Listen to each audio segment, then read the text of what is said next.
अस्सलाम वालेकुम स्टूडेंट्स, आज हमने एक्सरसाइज नंबर 3.3 स्टार्ट करनी है। तो चलें स्टार्ट करते हैं। हमारा क्वेश्चन नंबर 1 है इवेलुएट द फॉलोइंग डिटर्मिनेंट्स। हमारे पास यहाँ पर एक मैट्रिक्स गिवन है जिसका हमें डिटर्मिनेंट कैलकुलेट करना है। जैसा कि 3.1 एंड 3.2 एक्सरसाइज में आप लोग डिटर्मिनेंट फाइंड करना देख चुके हैं 2x2 ऑर्डर मैट्रिक्स का।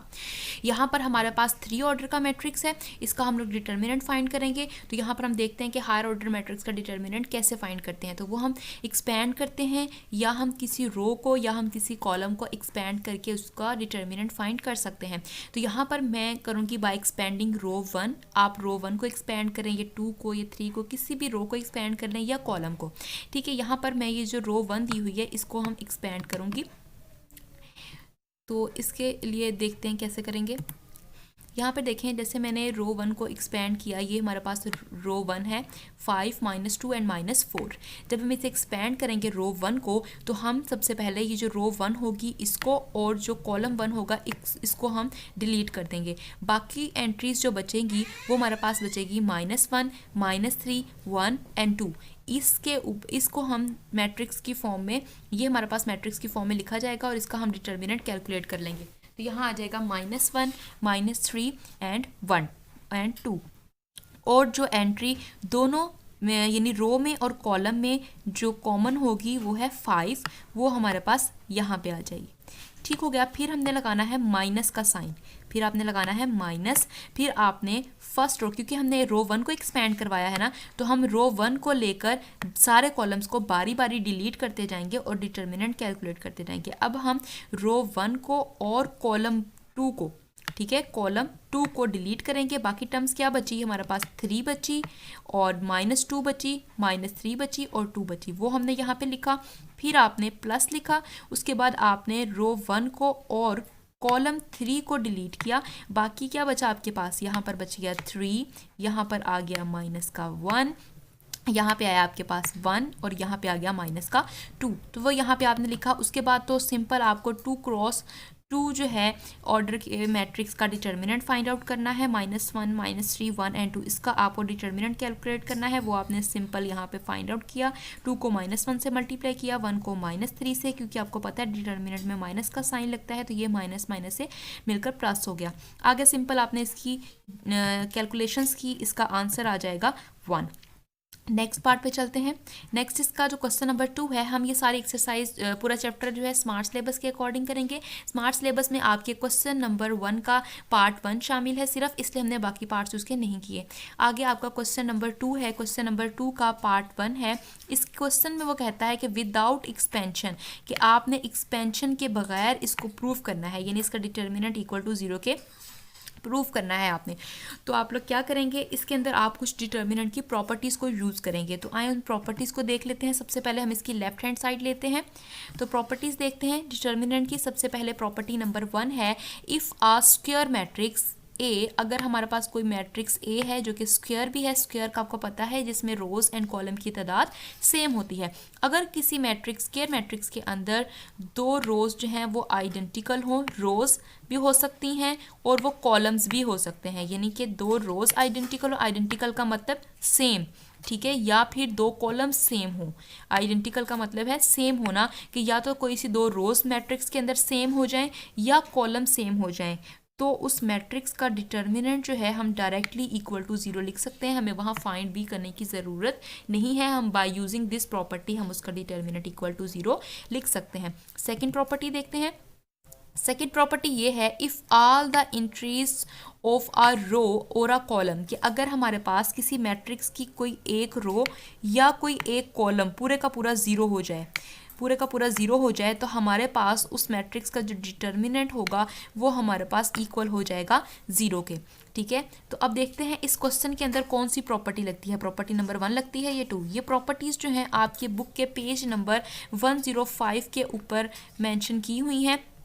सारी प्रॉपर्टीज़ आपको दी हुई हैं, आप वहाँ से इसको देख सकते हैं। ये सारी प्रॉपर्टीज़ आप वहाँ से जाकर ज़रूर रीड कीजिएगा, वहाँ पर इसके अलावा और भी बहुत सारी प्रॉपर्टीज़ दी हुई हैं। तो नेक्स्ट चलते हैं इसके सोल्यूशन की तरफ। यहाँ पर हमने इसको सिंप्लीफाई करना है। सिंप्लीफाई करने के लिए हमने इसका जो कॉलम 2 है, ये है इसका कॉलम 2, इसमें से हमने माइनस कर दिया कॉलम 1 को, ये इसका कॉलम 1 है, इसमें से हमने इसको C2 में से C1 को माइनस कर दिया। तो करें -7 - 6 करेंगे तो क्या आंसर आएगा 1, 4 - 3 करेंगे तो 1, 3 - 2 करेंगे तो 1। ये हमारा जो है रिजल्टिंग मैट्रिक्स में ये कॉलम हमें मिल गया माइनस करने के बाद। फिर हमने ये जो 3 कॉलम था इसे 2 में से माइनस कर दिया। ये हमारे पास 3 कॉलम था, इसमें हमने इसको माइनस किया, 8 - 7 1, 5 - 4 1, 4 - 3 1 आ गया। तो देखें ये हमारे पास इसका रिजल्टिंग कॉलम आ गया। ठीक हो गया, ये आपको यहाँ तक समझ आई। अब देखें by using the property number 1, ये है हमारी प्रॉपर्टी नंबर 1। इसको अकॉर्डिंग जो है हमारे पास दो कॉलम्स अगर सेम हो गए हैं, देखें यहाँ पर अगर सेम हो जाएं तो उसका डिटर्मिनेंट हम क्या कर सकते हैं, इक्वल टू 0। तो हमारे पास यहाँ पे आ जाएगा इसका डिटर्मिनेंट जो है वो हमारे पास इक्वल टू आ गया 0 के। तो यही हमें यहाँ पर प्रूव करना था। नेक्स्ट चलते हैं। नेक्स्ट इसका जो पार्ट नंबर 2 है वो आप लोगों ने खुद सॉल्व करना है, सेम इसी मेथड से ही होगा। नेक्स्ट इसका पार्ट नंबर 3 देखें, इसके अंदर लेफ्ट हैंड साइड को राइट हैंड साइड के इक्वल प्रूफ करना है। तो इसकी लेफ्ट हैंड साइड ले लेंगे। लेफ्ट हैंड साइड लेने के बाद अब देखें हम इसके अंदर भी इसी, क्योंकि विदाउट एक्सपेंशन हमें इसे इक्वल टू 0 के प्रूफ करना है, इसमें भी हम लोग प्रॉपर्टीज़ ही यूज़ करेंगे। तो यहाँ पर हम लोग C2 कॉलम में से C1 कॉलम को माइनस करेंगे, C2 कॉलम में से C1 कॉलम को। तो C2 कॉलम ये वाला है, इसमें से आपने माइनस करना है C1 कॉलम को, इस वाले को।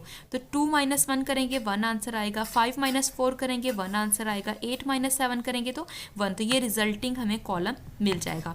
उसके बाद आपने C3 कॉलम में से C2 को माइनस करना है। C3 कॉलम आपका ये वाला है और C2 कॉलम आपका ये वाला है। इसमें से माइनस करेंगे तो आपको रिजल्ट में मिलेगा ये वाला थर्ड वाला कॉलम और ये है 1 1 1। देखें ये दोनों कॉलम्स आइडेंटिकल हो गए हैं। By using property of determinant इसका हमारे पास डिटर्मिनेंट क्या हो जाएगा, इक्वल टू 0 के हो जाएगा। तो यही हमने प्रॉपर्टी यूज़ की, इसका डिटर्मिनेंट आ गया 0 और यही हमारी रिक्वायर्ड राइट हैंड साइड थी। नेक्स्ट है शो करें, इसको हमने प्रूफ करवाना है। तो हम इसकी सबसे पहले लेफ्ट हैंड साइड ले लेंगे। लेफ्ट हैंड साइड लेने के बाद हम इसकी देखें ये जो रो 2 है इसमें से 3 कॉमन आ रहा है, हम इसको कॉमन ले सकते हैं। देखिए मैट्रिक्स की जो प्रॉपर्टीज़ थी उसके अंदर हम अगर कोई नंबर कॉमन लेते थे तो हम पूरे मैट्रिक्स में से ही कॉमन ले लेते थे, लेकिन डिटर्मिनेंट की प्रॉपर्टी है अगर किसी एक रो में से या किसी एक कॉलम में से भी नंबर कॉमन आ रहा है तो हम उसे कॉमन ले सकते हैं। अगर वो नंबर पूरे मैट्रिक्स में से कॉमन आता है तो डिटर्मिनेंट की ये प्रॉपर्टी है कि डिटर्मिनेंट लेते वक्त हम उस नंबर को जितनी रोज होंगी उतनी दफ़ा कॉमन लेंगे। देखें इसकी प्रॉपर्टी देख लेते हैं डिटर्मिनेंट की कि if the entries of the row और अ कॉलम, कि हमारे पास अगर एंट्रीज जो हैं रो की या किसी एक कॉलम की अगर किसी नंबर k से मल्टीप्लाई हो रही हैं तो हम उस k को उसके डिटर्मिनेंट में से कॉमन ले सकते हैं। ये देखें यहाँ पर आ जाएगा k इंटू a का डिटर्मिनेंट। इसी तरह से हम यहाँ पर इसकी इस रो में से एक नंबर कॉमन ले सकते हैं, लेकिन मैट्रिक्स में हम पूरे मैट्रिक्स में से ही कॉमन लेते थे, लेकिन डिटर्मिनेंट के अंदर हम किसी एक रो या एक कॉलम में से भी अगर कॉमन आता है तो हम ले सकते हैं। तो यहाँ से 3 को कॉमन लें तो देखें रिजल्ट में हमें क्या मिली, ये रो क्या बन गई 1 3 एंड 2। बाकी रोज जो है वो बिल्कुल पहले वाली सेम ही है। अब देखें आपको नज़र आ रहा होगा ये जो कॉलम नंबर 2 है इसमें से अब 3 कॉमन आ सकता है ना। तो अगर इसमें से हम 3 को कॉमन ले लें तो देखें रिजल्टिंग में हमें क्या मिलेगा, रिजल्ट में हमें जो मिलेगा वो यहाँ पर 1 1 5 मिलेगा और यहाँ 3 × 3 9 हो जाएगा और यही हमारा रिक्वायर्ड रिजल्ट था, यही हमारी राइट हैंड साइड थी, यही हमें प्रूव करना था। नेक्स्ट इसका जो पार्ट नंबर 3 है वो आपने खुद सॉल्व करना है। नेक्स्ट इसके पार्ट नंबर 4 पर आ जाएं। इसकी हमने लेफ्ट हैंड साइड ले लेनी है। लेफ्ट हैंड साइड लेकर आपने करना क्या है, ये जो इसका C1 कॉलम है ये इसका C1 कॉलम है, इसको आपने x से मल्टीप्लाई करवा देना है। ये इसका C2 कॉलम है, इसे आपने y से मल्टीप्लाई करवा देना है। और ये आपका C3 कॉलम जो है इसे आपने z से मल्टीप्लाई करवा देना है। जब आप जाहिर सी बात है मल्टीप्लाई करवाएंगे तो आपको डिवाइड भी करवाना पड़ेगा। x से अगर मल्टीप्लाई करवा रहे हैं तो डिवाइड भी करवाना पड़ेगा, अगर y से मल्टीप्लाई करवा रहे हैं तो डिवाइड भी करवाना पड़ेगा, अगर z से मल्टीप्लाई करवा रहे हैं तो डिवाइड भी करवाना पड़ेगा। तो जो डिवाइड करवाओगे वो आप बाहर लिख दोगे। ठीक हो गया। तो यहाँ पर मल्टीप्लाई करवाने से ये हमारे पास रिजल्टिंग मैट्रिक्स हमें मिला। यानी फर्स्ट कॉलम को मल्टीप्लाई करवाया तो ये बना x, x का square x y z। Second को जब y से करवाया तो ये बना y, y का स्क्वायर x y z। जब थर्ड को z से करवाया तो z, z square x y z।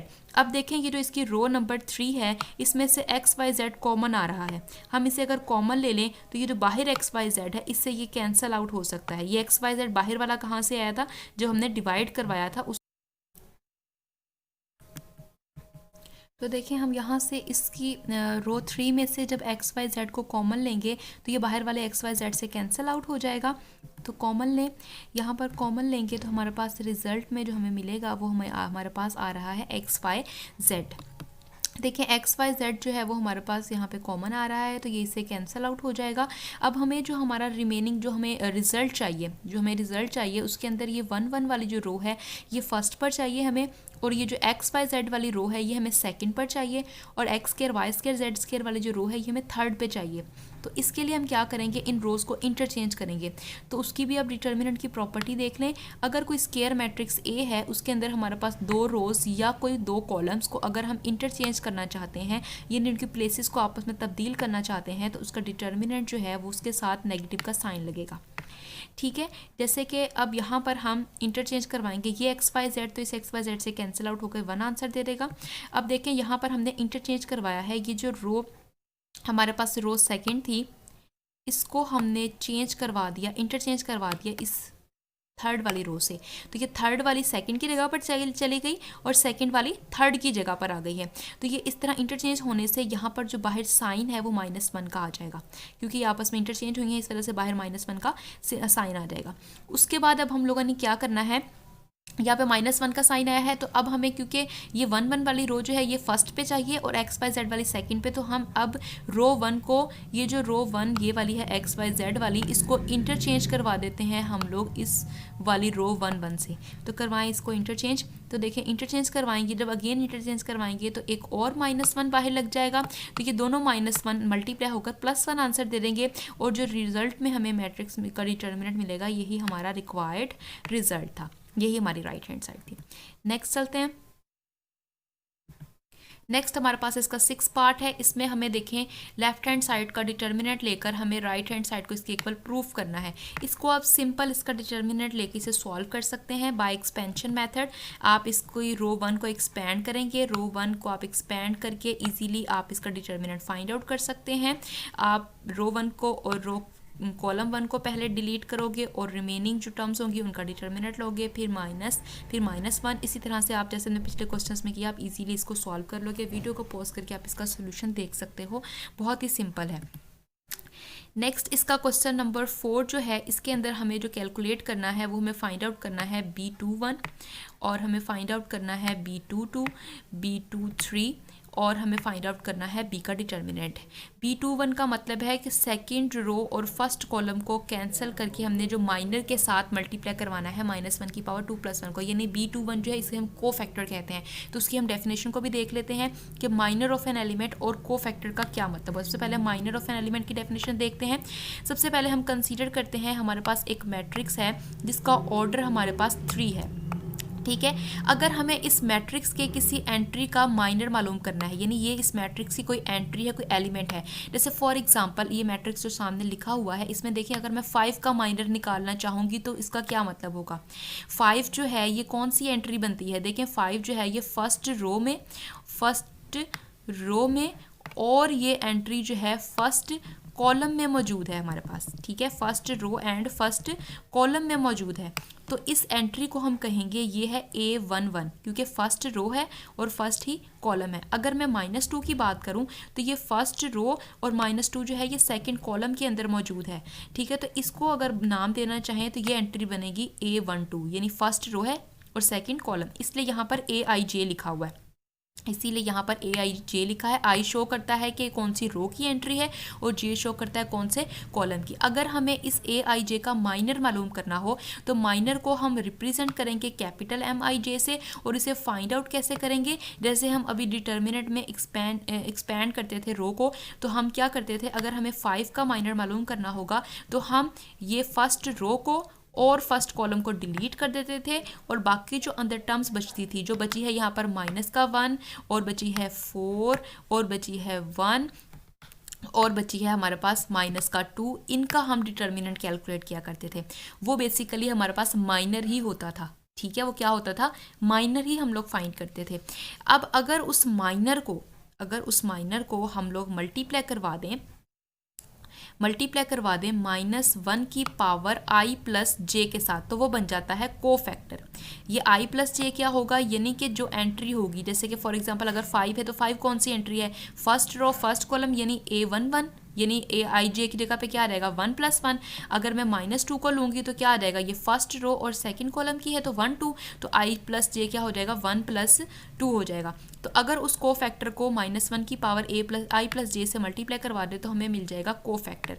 तो यहाँ पर हमें B21 कैलकुलेट करना है ना, हमें क्या फाइंड आउट करना है B21, यानी ये वाला कोफैक्टर फाइंड करना है। तो हम क्या करेंगे, जो B21 का माइनर होगा उसको हम मल्टीप्लाई करवा देंगे -1 की पावर 2 + 1 से। तो कैलकुलेशन करते हैं इसके सोल्यूशन, फिर आपको समझ में आएगा।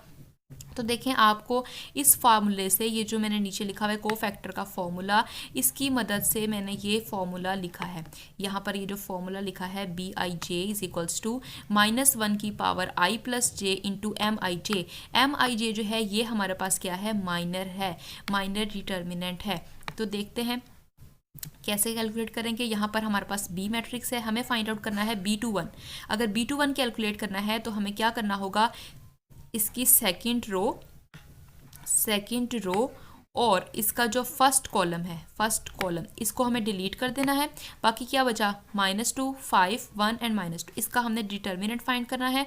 और डिटर्मिनेंट को हमने मल्टीप्लाई किससे करवा देना है, -1 की पावर 2 + 1 से, क्योंकि यहाँ पर 2 1 है तो 2 + 1 से मल्टीप्लाई करवा देना है। तो ये हमारे पास आ जाएगा कोफैक्टर।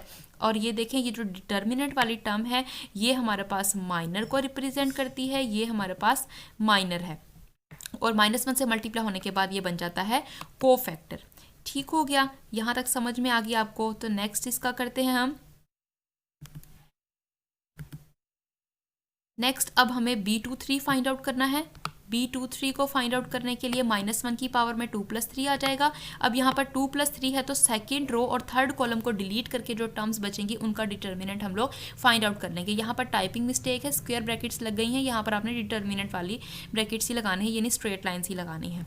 नेक्स्ट आपने क्वेश्चन में पूछा हुआ है बी का डिटर्मिनेंट फाइंड करें, वहाँ पर उन्होंने B22 भी कहा हुआ है फाइंड करने के लिए, वो आपने खुद सॉल्व करना है, वो कोफैक्टर आप खुद निकालेंगे। उसके बाद बी का डिटर्मिनेंट बोला है वो इजीली हम बाय एक्सपेंशन मेथड सॉल्व कर लेंगे। बाय एक्सपेंडिंग रो 1 इसका आंसर आ जाएगा -1, डिटर्मिनेंट इजीली कैलकुलेट हो जाएगा।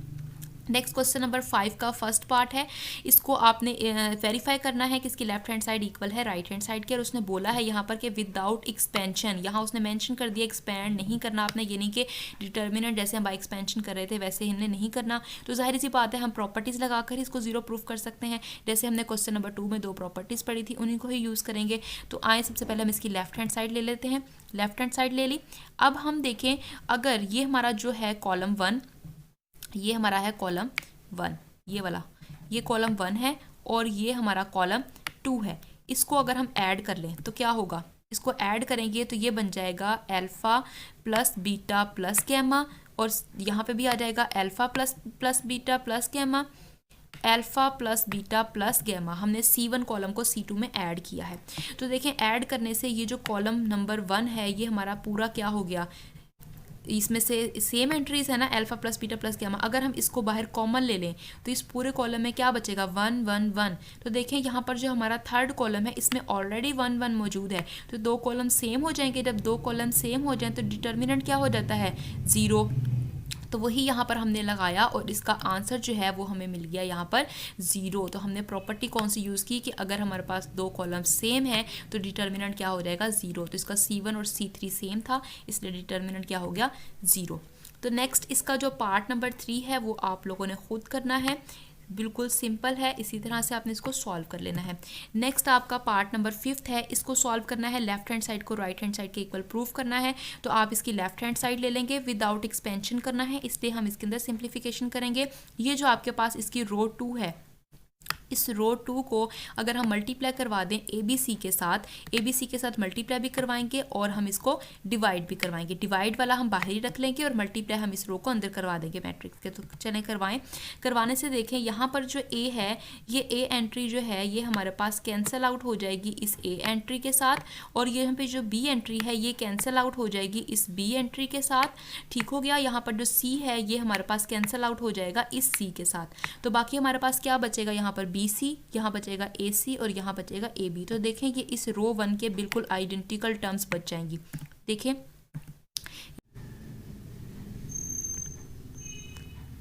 यहाँ पे हमारे पास ये जो रो 1 है ये हमारी सेम हो गई है रो 2 के साथ। ये हमारी रो 1 बिल्कुल सिमिलर हो गई है रो 2 के। तो ये हमारे पास सेम हो गई है। तो डिटर्मिनेंट में अगर दो रो सेम हो जाएं तो उसका डिटर्मिनेंट क्या हो जाएगा, हमारे पास इक्वल टू 0 के आ जाएगा। नेक्स्ट है हमारे पास हमें x की वैल्यू फाइंड आउट करनी है। x की वैल्यू को हमने फाइंड आउट करना है। तो यहाँ पर हमें डिटर्मिनेंट का उसने बताया हुआ है कि इसका आंसर जो है वो इक्वल आएगा -30 के। तो हम इसे सॉल्व करना स्टार्ट करते हैं। सिंपल आपने इसकी लेफ्ट हैंड साइड लेनी है और उसको बाय एक्सपेंडिंग रो 1 को एक्सपेंड करना है। ये हमारे पास इसकी रो 1 है, इसको एक्सपेंड करके आपने इसका डिटर्मिनेंट कैलकुलेट करना है। अब डिटर्मिनेंट तो आपको कैलकुलेट करना आ ही गया होगा। तो नेक्स्ट आपके पास ये इक्वेशन आई है, इस इक्वेशन को आगे आपने सॉल्व करना है। सॉल्व करके आप इसकी ईजिली एक्स की वैल्यू कैलकुलेट कर लोगे। आगे आपने इसको खुद सॉल्व कर लेना है। नेक्स्ट चलते हैं। नेक्स्ट इसका क्वेश्चन नंबर इस एक्सरसाइज का 6 का जो थर्ड पार्ट है वो आपने खुद सॉल्व करना है, और क्वेश्चन नंबर 8 भी आपने खुद ट्राई करना है क्योंकि वो सिंपल है, इसलिए आप लोग खुद कर सकते हैं। नेक्स्ट क्वेश्चन नंबर 11 में उसने बोला है कि लैम्डा की वैल्यू फाइंड आउट करें अगर मैट्रिक्स A और B जो हैं वो सिंगुलर हैं। तो A मैट्रिक्स के लिए लैम्डा की वैल्यू मैं आपको करवा दूंगी, B के लिए आपने खुद करनी है। अब उसने यहाँ पर कहा है कि A मैट्रिक्स क्या है, यहाँ पर सिंगुलर है। सिंगुलर का मतलब क्या होता है कि अगर कोई मैट्रिक्स है, अगर उसका डिटर्मिनेंट इक्वल टू 0 के आ जाए तो वो मैट्रिक्स सिंगुलर होता है। तो इसलिए हमें क्या फाइंड करना पड़ेगा, इस मैट्रिक्स का डिटर्मिनेंट फाइंड आउट करना पड़ेगा। तो हम इसका डिटर्मिनेंट कैलकुलेट कर लेते हैं। डिटर्मिनेंट वैसे ही हमने सिंपल बाय एक्सपेंडिंग रो 1 को हमने इस रो को हमने एक्सपेंड करना है और इसका डिटर्मिनेंट कैलकुलेट कर लेना है। डिटर्मिनेंट कैलकुलेट किया तो इसका आंसर आया -15 + 5 लैम्डा। क्योंकि इस क्वेश्चन में गिवन है कि इसका डिटर्मिनेंट ये जो है सिंगुलर है। अगर सिंगुलर है तो हम इसके डिटर्मिनेंट को, ये जो इसका डिटर्मिनेंट है इसको हम लोग इक्वल टू 0 के पुट कर सकते हैं। ये जो हमारे पास डिटर्मिनेंट है इसे हम इक्वल टू 0 के पुट कर सकते हैं क्योंकि सिंगुलर है। तो हमने यहाँ पर A के डिटर्मिनेंट को पुट कर दिया इक्वल टू 0। यहाँ पर इसको पुट कर दिया 0 के इक्वल। तो यहाँ पर -15 + 5 लैम्डा इक्वल आ गया 0 के, जिसने लैम्डा की वैल्यू निकाल दी, लैम्डा इज टू 3 आ गया। तो इसी तरह से आप B के लिए भी सॉल्व कर लोगे। B मैट्रिक्स आपकी बुक में दिया हुआ है, B का डिटर्मिनेंट आप फाइंड करोगे, फिर उसे इक्वल टू 0 रख के उसमें से लैम्डा की वैल्यू फाइंड आउट कर लोगे। नेक्स्ट आपकी जो एक्सरसाइज का 14 क्वेश्चन का फर्स्ट पार्ट है वो आपने खुद सॉल्व करना है, और क्वेश्चन नंबर 16 जो है ये भी आपने खुद ट्राई करना है। उम्मीद करती हूँ स्टूडेंट्स आपको यहाँ तक समझ में आ गया होगा सब कुछ। नेक्स्ट लेक्चर में हम लोग 3.4 एक्सरसाइज को करेंगे। ओके स्टूडेंट्स, अल्लाह हाफ़िज़।